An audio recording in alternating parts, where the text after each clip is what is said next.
Bom, olá a todos. Nós vamos então dar continuidade ao programa de neurologia para terapia ocupacional, aula que está sendo dada por via eletrônica, devido às intercorrências que nós estamos tendo aí com essa epidemia. Bom, vamos lá, nós vamos então falar hoje sobre a fisiologia da motricidade.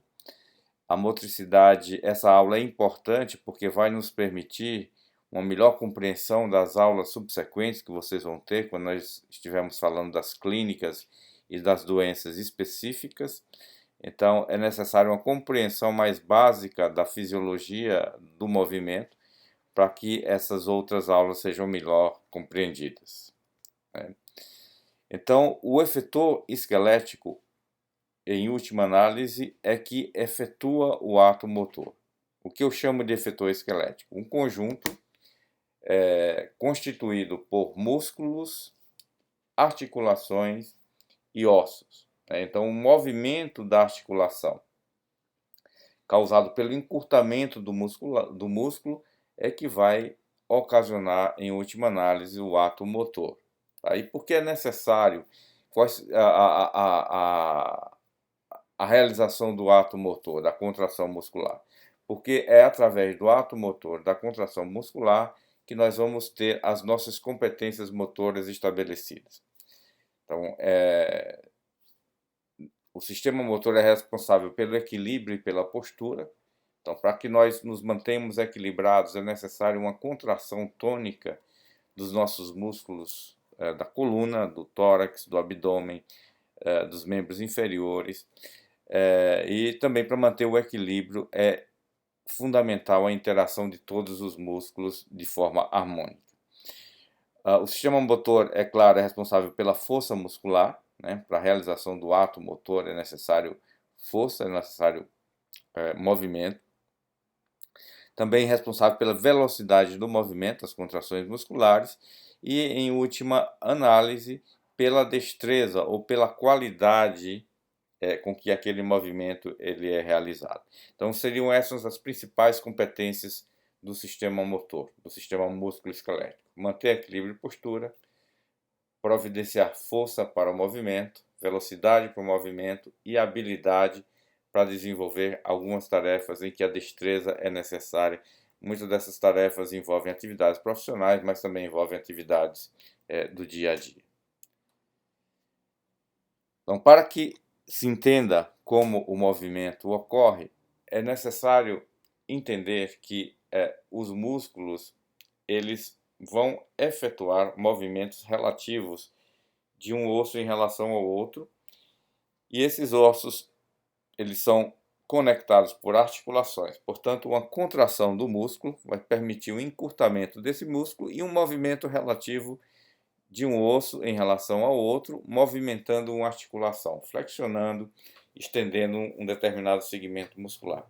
É através desse movimento relativo que o movimento final, o ato motor, se realiza.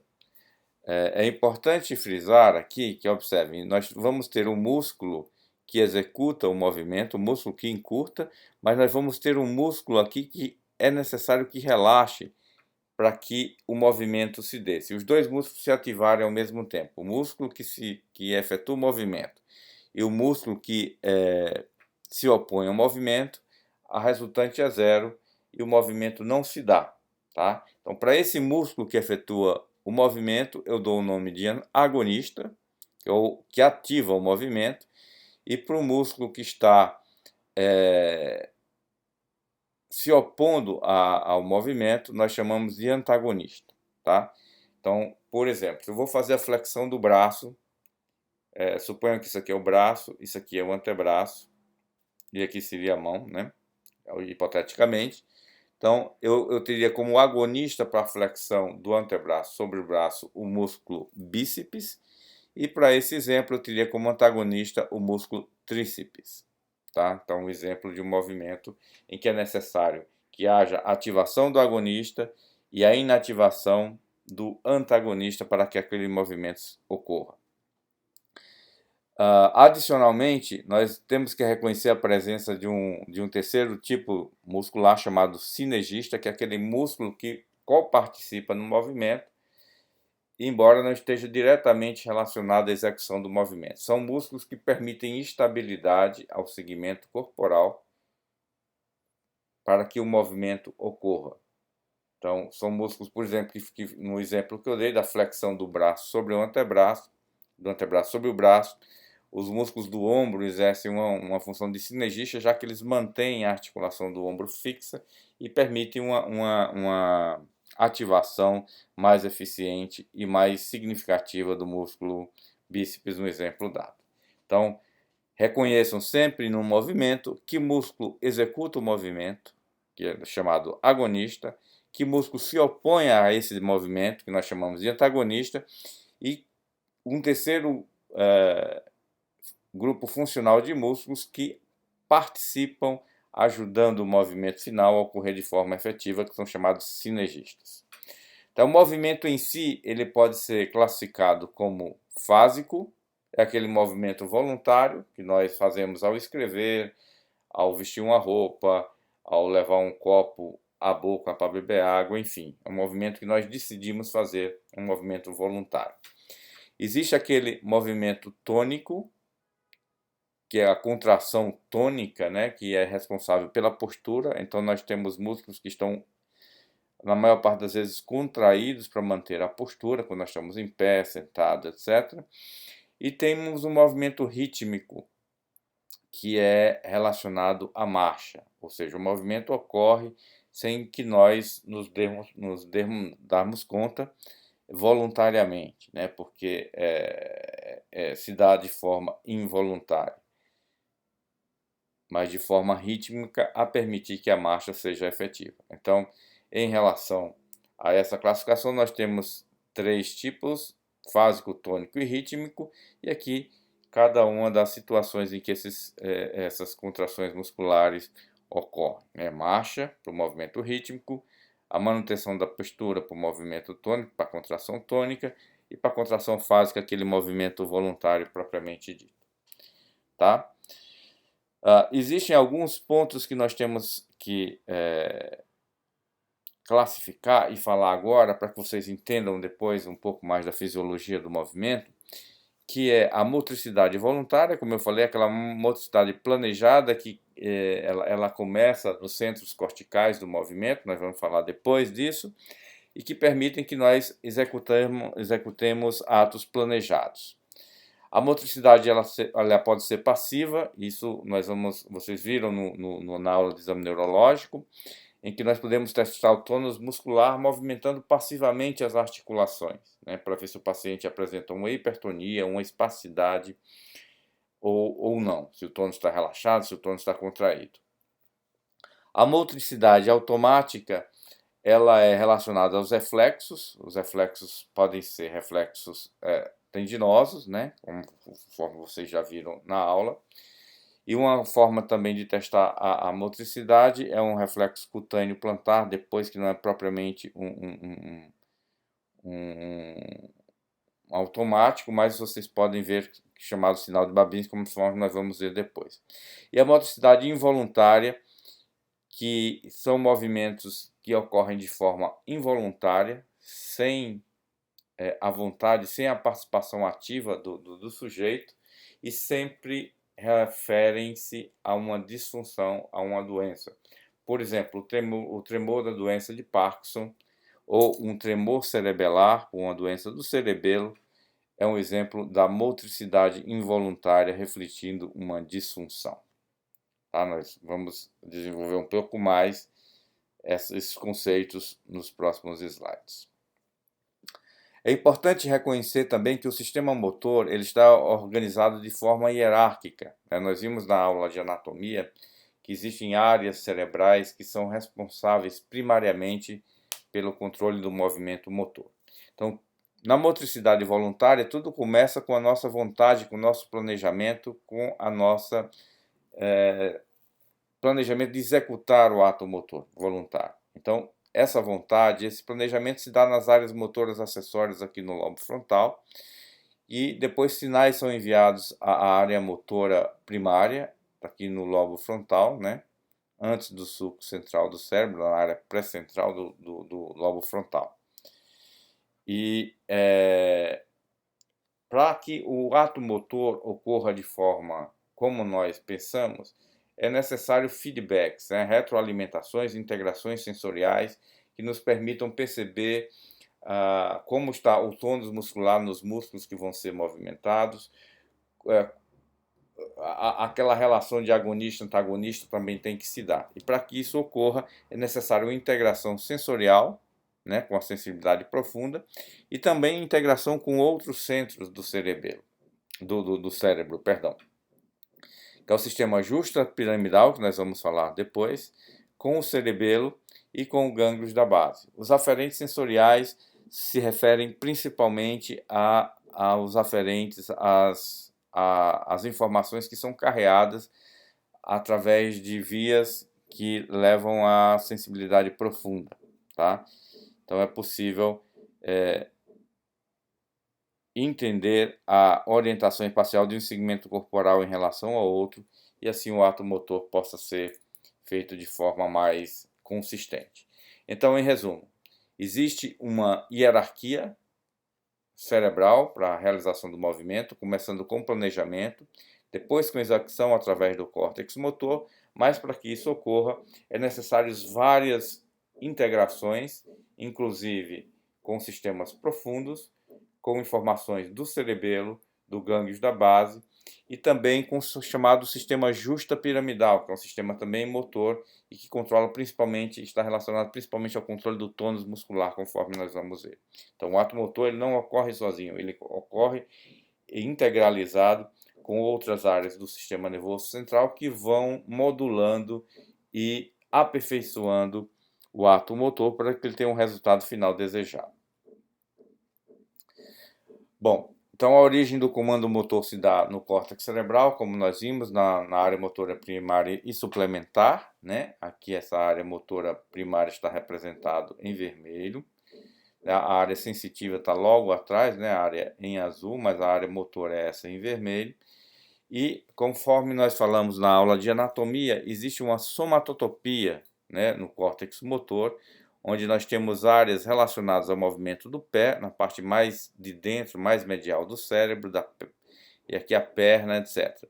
De modo que quando chega na área da mão, localizada mais lateralmente, essa representação aumenta. Observem a representação desproporcional da mão em relação a outros segmentos corporais. É porque na mão é que estão concentrados os nossos movimentos mais finos, mais elaborados. Então isso demanda uma maior representação, um maior número de neurônios para controlar esses movimentos. O mesmo princípio observa-se na face, né, na língua e nos músculos da fonação, nos músculos laríngeos, né, porque nós precisamos, como já falei, a exemplo da mão, mais unidades motoras destinadas a esses segmentos corporais para que o movimento ocorra de forma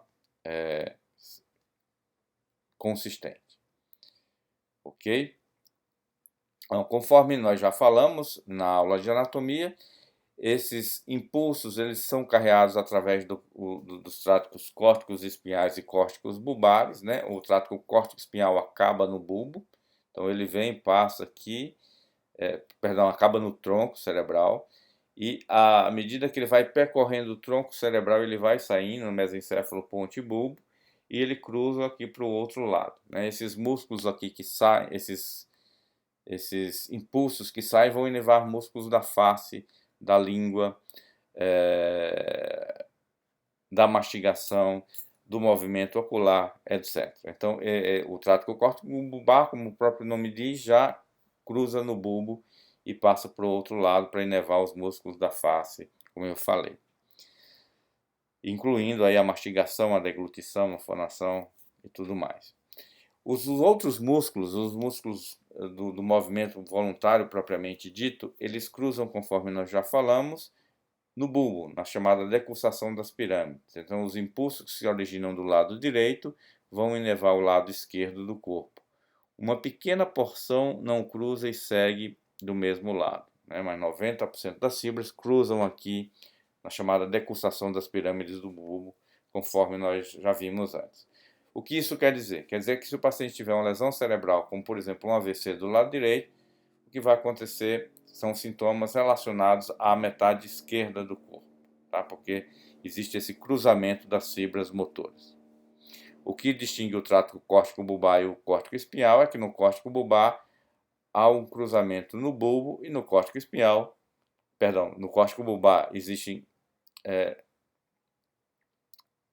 cruzamento ao longo de todo o tronco cerebral e no córtico espinhal o cruzamento é feito na decussação das pirâmides, se projetando aí para o corno anterior da medula. Esse é um esquema mais detalhado, eu não vou entrar nos pormenores desse esquema, mas eu vou passar o PDF, depois vocês podem examinar, mas é aquilo que eu já comentei no slide anterior. Então, ilustrando mais uma vez, aqui nós teríamos um corte do mesencéfalo, da ponte do bulbo, que é a chamada decussação das pirâmides, onde há o cruzamento das fibras motoras contralateralmente, né? Muito bem, quando as fibras se cruzam, o neurônio motor saiu lá do córtex cerebral, cruzou no bulbo, foi para a medula, e na medula ele acaba em um outro neurônio, chamado neurônio motor, neurônio alfa, ou motoneurônio alfa. Então nós teríamos um primeiro neurônio que está localizado no cérebro, e um segundo neurônio que está localizado na medula. Isso é importante, esse conceito de primeiro e segundo neurônio, porque se a lesão for no cérebro, a manifestação clínica é uma, e se a lesão for aqui nesse neurônio, na medula ou na fibra dele, a manifestação é outra. Então isso nós temos que reconhecer. E quando a lesão é do primeiro neurônio, nós chamamos de síndrome do primeiro neurônio motor, e quando a lesão aqui nesse neurônio alfa que está na medula, nós chamamos síndrome do neurônio motor inferior ou síndrome do segundo neurônio motor, tá? Então é desse neurônio alfa, desse motoneurônio alfa que está na medula, que saem os axônios que vão inervar os músculos agonistas e antagonistas. Então é aí que o ato motor vai se efetuar. A esse conjunto motoneurônio alfa, sua fibra e os músculos, nós chamamos de unidade motora, ok? Então, unidade motora, motoneurônio alfa, seu axônios e a junção neuromuscular. E aí o movimento vai se efetuar, ok? Mas para que o movimento se efetue, como eu falei, é necessário que haja a movimentação do agonista e a inativação do agonista. Então, suponha que chega um estímulo motor a esse neurônio aqui, motoneurônio alfa, para fazer a flexão do antebraço, aquele exemplo que eu dei, e aí o estímulo sai aqui para o bíceps, mas esse mesmo motoneurônio alfa que vai ativar o bíceps, manda um outro estímulo para um interneurônio na medula, que vai inibir o motoneurônio alfa que ativaria o tríceps, ou seja, ao mesmo tempo em que o agonista é ativado, o antagonista é inativado através desse circuito motoneurônio alfa, interneurônio e motoneurônio alfa do antagonista. É dessa forma que a coordenação do movimento é feita. Ok? Bom, vamos em frente. Como eu falei, existem tratos que são tráticos que se originam no córtex motor, conforme vocês podem ver, e vão ter um trajeto variável aqui no tronco cerebral. Não precisam se atentar a esses detalhes, mas é necessário reconhecer a presença desses tratos justos piramidais, que são retículos espinhais, rubros espinhais, etc, etc. Tá? E eles estão relacionados principalmente à questão do tônus muscular. Ok? Então, o primeiro fator que modula o ato motor é o tônus, e aí o tônus, parte dele, é controlado pelos tratos justapiramidais. Um outro estágio de modulação do movimento é a coordenação da inativação do agonista com o antagonista, que se dá principalmente através do cerebelo, tá? Então é um segundo estágio da modulação do ato motor. E nós já vimos na aula de anatomia um pouco mais, um pouco sobre a função do cerebelo nessa função, e nós vamos ver depois sobre, em outra aula, um pouco com mais detalhes. Uma terceira instância na modulação do movimento são os chamados gânglios da base, né? Que estão com putamen, globo pálido, tálamo, etc. Esses gânglios da base, eles promovem um ajuste fino no movimento. Ele facilita e inibe determinado tipo de movimento e podendo também alterar o tônus muscular. Doenças da gânglios da base podem repercutir de forma muito significativa no ato motor. Por exemplo, doença de Parkinson é uma doença do gânglio da base que vai causar uma lentidão do movimento, uma hipertonia e um tremor, né? O resultado disso do ponto de vista do movimento, é catastrófico. A pessoa não consegue executar atos motores. Mas, mais uma vez, vocês vão ver isso nas aulas de doença de Parkinson. No momento, é importante reconhecer a presença dos gânglios da base como um dos fatores de modulação do movimento. E, claro, existem as aferências sensitivas, eu já tinha falado um pouco isso antes, sobre a propriocepção, né, a nossa sensibilidade profunda, né, que nos dá uma ideia da posição de um segmento, da posição do segmento corporal em relação a um outro, a sensibilidade superficial e a visão. Todas essas aferências sensitivas são importantes para modular o movimento, né? Então, esse slide ele exemplifica bem o conceito de que o ato motor não ocorre por uma questão puramente motora, mas depende de uma integração tanto de vias paramotores, vamos falar assim, quanto de vias sensitivas, né? O ato motor ele é modulado e ocorre através de uma integração de vários sistemas neurais. Muito bem, então eu falei que existe um motoneurônio superior, está lá no córtex cerebral, lá no cérebro, e um motoneurônio inferior que está na medula. Se a lesão é aqui, por exemplo, um AVC, nós vamos ter uma manifestação clínica. Se a lesão está no motoneurônio inferior, na lesão medular, é uma lesão medular, vamos aí supor um exemplo de um tumor medular ou de um traumatismo raquimedular, a sintomatologia é outra. Ou seja, a sintomatologia motora vai depender de que nível ocorreu a lesão no sistema motor. Se é no motoneurônio superior, os sintomas são uns. Se é no motoneurônio inferior, os sintomas são outros, né? Então, o que ocorre em cada situação? A força muscular vai estar diminuída em ambas as situações, tá? Então, houve uma interrupção da via motora, não tem força muscular. Então, tanto faz, aí não vai ter diferença. Mas as diferenças começam a aparecer quando nós analisamos outros fatores relacionados à motricidade, como, por exemplo, o tônus muscular. O tônus muscular, num primeiro momento, ele vai estar diminuído, aumentado, quando ocorre uma lesão do motoneurônio superior, por exemplo, um AVC, mas ele vai estar diminuído quando ocorre uma lesão no motoneurônio inferior. E aqui o exemplo melhor é um exemplo de uma radiculopatia, uma compressão da raiz muscular ou de uma própria doença do nervo, uma neurite, né? Então, uma polirradiculoneurite, enfim, são vários exemplos.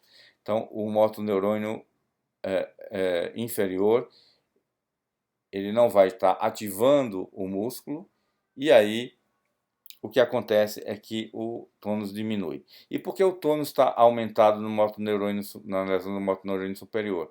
Por causa daqueles tratos justos piramidais que não estão lesados e permanecem liberados e ativando os músculos, portanto aumentando o tônus muscular. E aqui, como a lesão é mais distal, é mais um nervo, nenhum impulso chega no músculo e o músculo perde completamente a função, né?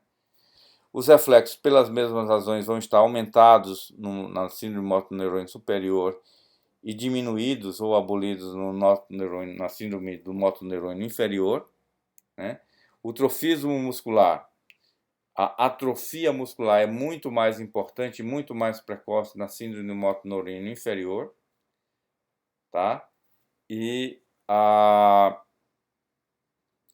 no trofismo do motoneurônio superior, a miotrofia ocorre, mas ocorre de forma mais tardia e menos importante do que ocorre na síndrome do motoneurônio inferior. Nos reflexos patológicos vão estar presentes no motoneurônio superior e ausentes na síndrome do motoneurônio inferior. O que são reflexos patológicos? São reflexos que só aparecem quando existe alguma doença, quando existe alguma patologia, ou seja, normalmente eles não estão presentes. E o exemplo mais básico, o exemplo mais ilustrativo disso é o chamado reflexo cutâneo plantar, ou que quando em extensão é chamado de sinal de Babinski. Eu vou falar um pouco mais dele depois. Então é importante reconhecer aqui em resumo para esse slide, que é um slide importante, é que dependendo de onde ocorra a lesão, se no motoneurônio superior ou no motoneurônio inferior, a clínica ela difere. Exemplos aqui de doenças que podem acometer o motoneurônio inferior: tumores cerebrais, acidente vascular cerebral, traumatismo raquimedular, tumor medular, etc. Exemplos de doenças que podem interferir no motoneurônio inferior, causando essa síndrome, são as polirradiculoneurites, as neurites, as hérnias discais, as compressões radiculares por tumores e outras doenças que afetem o nervo ou a junção do músculo com o nervo, que podem ocorrer também essa síndrome do motoneurônio inferior. Tá? Bom, então as vias piramidais, conforme nós vimos, recebem informações, modulações, entre outras coisas, do núcleo da base do cerebelo. Isso já foi visto. Aqui um exemplo clínico de uma ressonância magnética funcional, só para ilustrar aqui um pouco da teoria na prática. E ocorre quando o paciente começa a executar o movimento, ocorre aqui uma ativação da área motora, denotando o aumento da atividade metabólica dos neurônios da área motora responsáveis pela execução do movimento. Tá? Existem aqueles outros tratos, os tratos piramidais propriamente dito, né, que é o córtex espinhal, que vai até os nervos, até os músculos periféricos, e aquele trato córtico nuclear, que eu já falei, que param no bulbo, no mesencéfalo e na ponte, e que vão inervar a musculatura da face, da mastigação, da língua, da fonação, etc. Tá? Só um resumo aqui geral do que foi falado antes. Esse é o trato chamado trato piramidal, que vem através aqui das fibras piramidais, cruza na pirâmide dos bulbares, etc. E aqui, trazendo um pouco para a clínica, essa imagem de ressonância magnética com tractografia, é possível enxergar essas vias motoras à medida que elas transitam dentro do sistema nervoso. Aqui o trato córtico nuclear, enfim. Ok? Um outro exemplo prático, o exemplo de um acidente vascular cerebral, uma extensa área aqui de infarto e isquemia cerebral, acometendo boa parte do cérebro, causando lesão do neurônio motor, a lesão do neurônio motor superior, que vai causar aquela síndrome que nós vimos em slides anteriores. Tá? Um outro exemplo aqui, um pequeno caso de um acidente vascular cerebral, agora profundo, né, mas localizado onde as fibras motoras convergem. Então observem aqui a diferença clínica que pode ocorrer, né, pela diferença de imagem. Uma pequena lesão dessa pode ser mais importante do ponto de vista motor do que uma lesão como essa. Por quê? Porque neste ponto as fibras motoras estão concentradas na chamada cápsula interna. Então pequenas lesões aqui nessa região da cápsula interna podem ocasionar grandes repercussões em termos de déficit neurológico, do ponto de vista motor. Ok? Bom, aqui para exemplificar na prática o papel do cerebelo no controle das vias piramidais, ela se dá principalmente naquela relação de ativação e inativação de agonista e antagonista. E aqui um exemplo de uma ressonância magnética funcional, mostrando ativações de pontos no cerebelo quando determinado ato motor é efetuado, né? Exemplificando, ilustrando a participação do cerebelo no controle do movimento.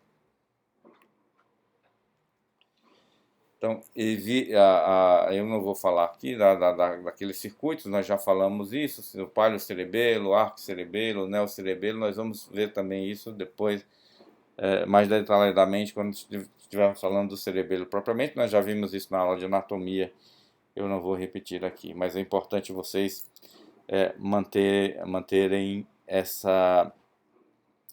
esse conceito de que o ato motor não ocorre puramente porque o músculo se mexe e movimenta uma articulação. Existe uma integração em 4 níveis, pelo menos, conforme nós já falamos antes, do sistema nervoso, para que o movimento seja executado de forma apropriada. Tá? Então aqui esse slide resume um pouco o que nós já falamos, né? Para se seja feito um ato motor é necessário que haja um planejamento, um programa de efetuação desse movimento e que no outro plano ocorra a execução. E cada estrutura do sistema nervoso central vai atuar numa determinada fase do movimento. Então tudo começa no movimento voluntário com a ideia, né, com a conceituação de se realizar um determinado tipo de movimento. Isso ocorre no córtex cerebral, no córtex associativo, que está aqui em comunicação direta com o córtex motor, né? O córtex associativo e o córtex motor vão receber informações e vão interagir com o núcleo da base, né? Não é que eles vão receber, eles vão passar informações e vão receber informações, é uma troca aí de dados entre o córtex cerebral e os núcleos da base do cerebelo, e aí o ato motor vai ser efetuado, né? A ordem sai então do primeiro neurônio motor, vai para o segundo neurônio motor, que chega aos músculos, onde o movimento vai ser efetuado em forma final. Observem que o cerebelo atua aqui nas duas fases, tanto no planejamento quanto na execução do movimento em si, ok? E o córtex motor aqui, como vocês podem ver, está com a perna de cada lado aí dentro das fases de planejamento e de execução dos movimentos. Bom, nós já falamos então dos motoneurônios, né, que são os motoneurônios alfa, e existem outros motoneurônios beta, né, que integram os fusos musculares. E aí esses motoneurônios beta, nós já vimos que os motoneurônios alfa estão relacionados à execução do movimento, ou seja, eles vão fazer o movimento acontecer. Está relacionado ao movimento voluntário ou fásico, né? E o beta é um neurônio que está mais relacionado ao controle do tônus muscular, porque eles recebem informações de receptores que estão nos fusos musculares, né? Então, vai haver aqui os motoneurônios beta e gama estão relacionados mais, na verdade, ao controle do tônus muscular. E os interneurônios, eles são responsáveis por essas comunicações entre um neurônio e outro dentro da medula espinhal. Tá? Muito bem, nós vimos isso na anatomia, que existe o corno anterior da medula, o motoneurônio inferior, o segundo motoneurônio, e aí são distribuídos em raízes, plexos e nervos periféricos, que finalmente vão inervar os grupos musculares. Tá? Os nervos motores, quando eles vão chegando no músculo, eles apresentam uma extensa arborização. Eles vão se espalhar pelas fibras musculares e vão inervar várias unidades motoras, né? De modo que o motoneurônio alfa inerve o maior número possível de fibras motoras. Ok? Muito bem. Então, vamos falar um pouco dos reflexos. Os reflexos são um componente importante da avaliação do exame neurológico no sistema nervoso. Vocês viram na aula de semiologia, tá? Então, os reflexos vivos, os reflexos osteotendinosos são aqueles reflexos profundos, né, que nós tratamos, por exemplo, na patela, no calcâneo, respectivamente, os reflexos patelar e aquileu, né? Eles podem ser vivos, né? São reflexos que vivos nós chamamos, são reflexos exuberantes, porém não são reflexos que representem doença. passa a representar a doença quando existe um aumento da área de reflexo, ou seja, quando você vai pesquisar um reflexo fora da sua área, onde normalmente ele é obtido, e você obtém a resposta. Um exemplo, reflexo patelar. Você obtém quando você percute o tendão da patela. Tá? Quando você vai pesquisar fora do tendão e obtém um reflexo, aí nós temos um aumento do reflexo, um reflexo que é chamado, uma resposta que é chamada de hiperreflexia, tá? E lembre-se que nós falamos sobre os reflexos patológicos. São reflexos que aparecem apenas em situações de doença, que se fizer no indivíduo são, eles não vão acontecer. O reflexo patelar vai ocorrer no indivíduo com ou sem doença. No indivíduo com doença ele pode estar exaltado, né, mas ele vai ocorrer também no indivíduo sem doença. Os reflexos patológicos eles só vão ocorrer no indivíduo que tenha doença. Aí o mais clássico é o chamado sinal de Babinski, ou seja, o reflexo cutâneo plantar em extensão. Se faz um estímulo na planta do pé, o paciente com o sinal de Babinski presente vai apresentar uma extensão do dedão, né, do pé, do hálux. Então, isso aí se configuraria no sinal de Babinski, que é um sinal da doença no neurônio motor superior, ok? Bom, o tônus muscular é aquela contração muscular tônica, moderada e permanente, relacionada a um arco reflexo, né? O tônus muscular depende de um arco reflexo, o motoneurônio gama, beta, alfa. Ele não passa pela atividade consciente, é uma atividade muitas vezes determinada na medula espinal, né? Que é importante para manter a postura. Nós não precisamos estar toda hora mandando ordem para os nossos músculos contraírem e nos manter na postura certa, né? E também permite a facilitação do movimento. E como é que se avalia o tônus muscular? Nós movimentamos passivamente a articulação, nós palpamos para ver se o músculo tem que estar tonificado ou se está flácido, né? Existem essas possibilidades de se avaliar o tônus muscular. E aqui destacando o papel dos motoneurônios gamas, que também estão colocados, são presentes na medula espinal e que fazem a modulação do tônus muscular, conforme já falado anteriormente. Ok? Então, em relação ao tônus muscular, nós vamos ter duas situações. Nós podemos ter uma situação em que o tônus muscular está aumentado, e aí eu chamo essa situação de hipertonia, e uma situação em que o tônus muscular vai estar diminuído, e aí nós temos a situação de hipotonia. Ok? Na hipertonia, nós vamos ter uma situação de espasticidade, quando nós teremos quando na lesão do primeiro neurônio motor, ou seja, daquele neurônio que está no cérebro, tá? Na área motora do cérebro, por exemplo, um AVC, um tumor cerebral, ou mesmo uma lesão na medula, onde ocorre a lesão da fibra do neurônio motor, né? O neurônio motor está no cérebro, mas sua fibra desce pela medula. Então, nas lesões medulares, nós vamos ter também espasticidade, ok? A rigidez, ela é diferente da espasticidade, porque a lesão não ocorre no neurônio motor propriamente, ocorre na lesão da via extrapiramidal, ou seja, em geral nos gânglios da base. Um exemplo da rigidez, aqui é a rigidez parkinsoniana, tá? São exemplos de hipertonia também, espasticidade e rigidez, exemplo de tônus muscular aumentado. E existem paratonias, em que o tônus muscular está aumentado, mas não existe lesão nem no neurônio motor superior, nem no neurônio motor inferior. Então, algumas demências podem causar essa alteração de tônus muscular, ok?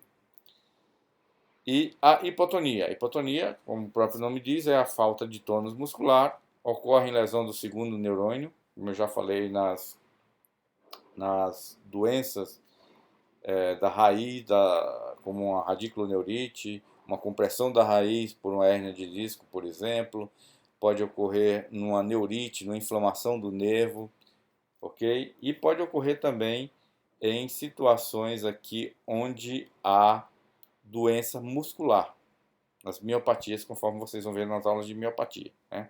Os músculos vão estar atrofiados, hipotônicos, ok? Existem algumas doenças do cerebelo que também vão causar hipotonia. Então, em relação ao tônus muscular, duas situações: aumentado, hipertonia; diminuído, hipotonia. Os neurônios, na hipertonia, nós temos em geral lesões mais altas e na hipotonia lesões mais baixas de nervos ou músculos, ok?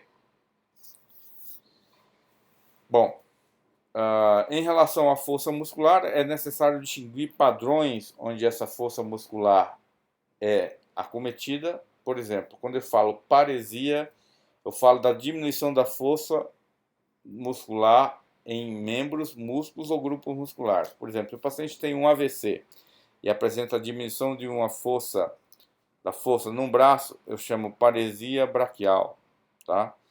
Se o paciente apresenta uma paresia, uma diminuição da força muscular só na perna, eu chamo de paresia crural, tá? A paresia, diferente da plegia, existe uma diminuição de força, mas não existe uma cessação da força completamente. Ou seja, a paralisia não é completa. Quando a paralisia é completa, eu chamo de plegia. Então a diferença de paresia para plegia é que é o grau de acometimento da força. Na paresia parcial, na plegia ela é total, tá? E aqui eu posso chamar de monoplegia ou monoparesia quando todos os músculos de um membro são acometidos. Por exemplo, na lesão do plexo braquial, um indivíduo tem uma queda de moto, tem lesão do plexo dos nervos aqui que saem do pescoço para o braço, eles vão ter um acometimento dos músculos de todo o membro. Aí eu chamo de monoparesia ou monoplegia.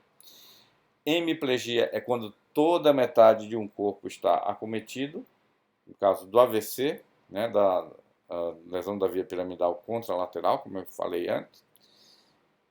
Nós temos uma hemiparesia ou uma hemiplegia. Paraplegia ou paraparesia é quando existe diminuição da força ou abolição da força muscular nas duas pernas, nos dois membros inferiores. Um exemplo disso é a lesão medular, tá? Tetraplegia ou tetraparesia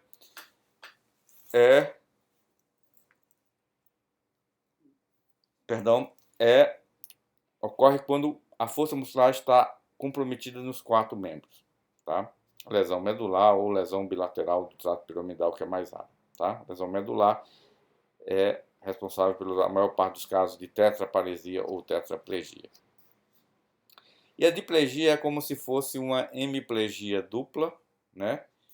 Ocorre, não deixa de ser uma tetraplegia, mas em geral ocorre com maior envolvimento de membros inferiores. E um exemplo disso seria um AVC bilateral ou uma lesão medial ali do cérebro que possa acometer os dois hemisférios ao mesmo tempo. Okay? Então são termos que nós usamos aí para definir o padrão de acometimento da força motora em relação aos membros do corpo. Bom, é importante reconhecer também, como eu já falei antes, a lesão do primeiro neurônio motor da lesão do segundo neurônio motor. Então, revisando. Na lesão do primeiro neurônio, ocorre uma paralisia ou paresia contralateral, em geral, se a lesão é cerebral. Se a lesão for medular, ela pode ser ipsilateral, se ela for de um lado só. Okay?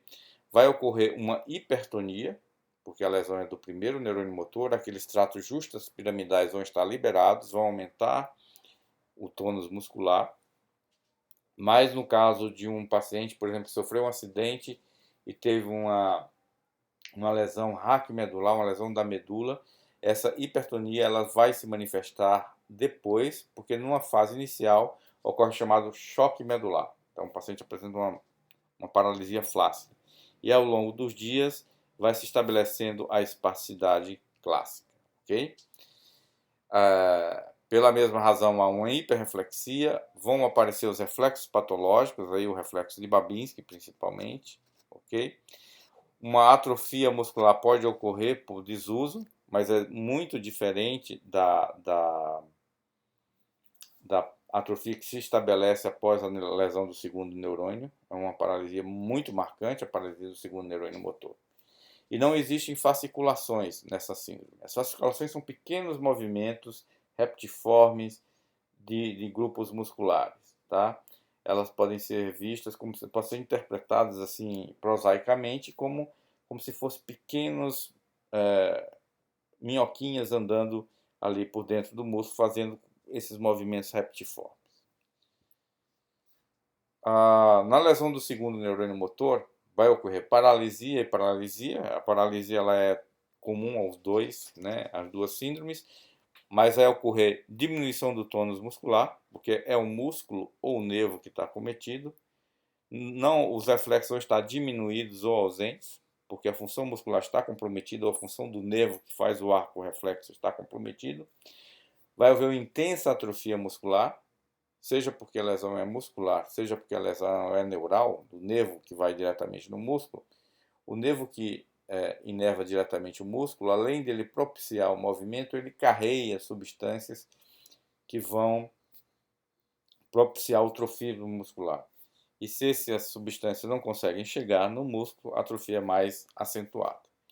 As fasciculações vão ocorrer, né, nessa síndrome do segundo neurônio, e as câimbras são mais frequentes também nesse tipo de lesão. Ok? Então, aqui só falando um pouco das fasciculações, que são características da lesão do segundo neurônio. Ocorrem contrações espontâneas das fibras musculares, né? E contrações isoladas dessas fibras musculares de caráter ondulante, como eu falei. E elas não são movimentos muito frágeis, elas não conseguem desencadear nenhum tipo de movimento, exceto muitas vezes na língua. É comum encontrar fasciculações na língua em algumas doenças, por exemplo, a esclerose lateral amiotrófica. As fasciculações podem ocorrer no indivíduo normal, principalmente em períodos de fadiga e cansaço. Muitos de nós já sentimos esse tipo de movimento involuntário, né? Mas isso é normal. Ela precisa estar associada dentro do contexto para ser interpretada de forma patológica. Okay? As fasciculações, nós pesquisamos, elas podem ser observadas espontaneamente em repouso ou elas podem ser desencadeadas por pequenas percussões digitais do músculo. E assim nós podemos desencadear as fasciculações. Então, encerrando essa aula, tá? Eu vou disponibilizar também em PDF os slides para que vocês possam estudar. E, por favor, mandem no Classroom ou nos comentários as dúvidas que vocês, porventura, possam ter apresentado. Muito obrigado e bom estudo a todos.